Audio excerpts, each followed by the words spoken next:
প্রিয় ভাইরা, এই মুহূর্তে আপনাদের মাঝখানে বক্তব্য নিয়ে আসবেন এক দফার ঘোষক, জাতীয় নাগরিক পার্টি এনসিপির সম্মানিত আহ্বায়ক, ঢাকা 11 আসনে ঐক্যবদ্ধ বাংলাদেশ মনোনীত প্রার্থী জনাব নাহিদ ইসলাম।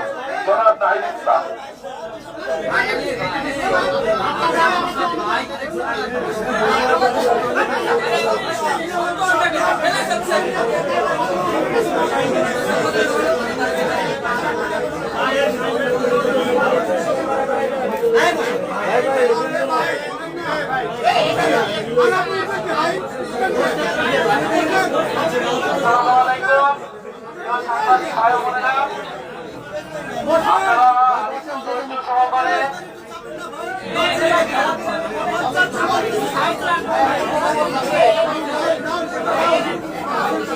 সাংবাদিক ভাইরা একটু আপনারা আরেকটু ধৈর্য সহকারে শুনুন। আপনারা একটু সবাই একটু চুপ থাকলে ভালো হয়। প্রিয় দেশবাসী, আপনারা ইতিমধ্যে জেনেছেন যে আজকে ঢাকা ৮ আসনে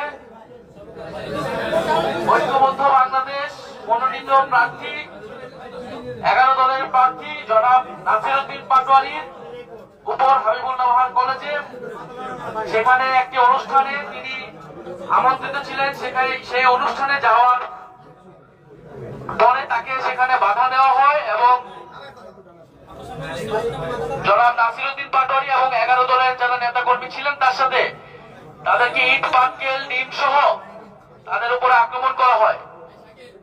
আপনারা এর আগে জেনেছেন যে গতকাল ঢাকা 18 আসনে ঐক্যবদ্ধ বাংলাদেশ মনোনীত প্রার্থী জনাব আরিফুল ইসলাম আদিব তার এবং তার সাথে যারা 11 দলের কর্মীরা ছিলেন নেতা কর্মীরা ছিলেন তাদের উপরে হামলা করে বিএনপি নেতা কর্মীরা।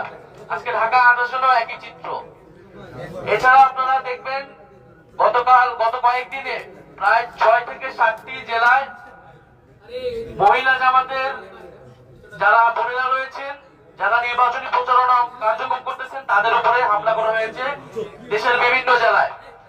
আমরা এই সকল হামলার তীব্র নিন্দা এবং প্রতিবাদ জানাচ্ছি এবং আমাদেরকে আজকে নির্বাচনের যে সামগ্রিক পরিবেশ, সেই পরিবেশ নিয়ে আমাদেরকে উদ্বেগ জানাতেই হচ্ছে এবং নির্বাচন কমিশন, পুলিশ প্রশাসন নীরব ভূমিকা পালন করছে।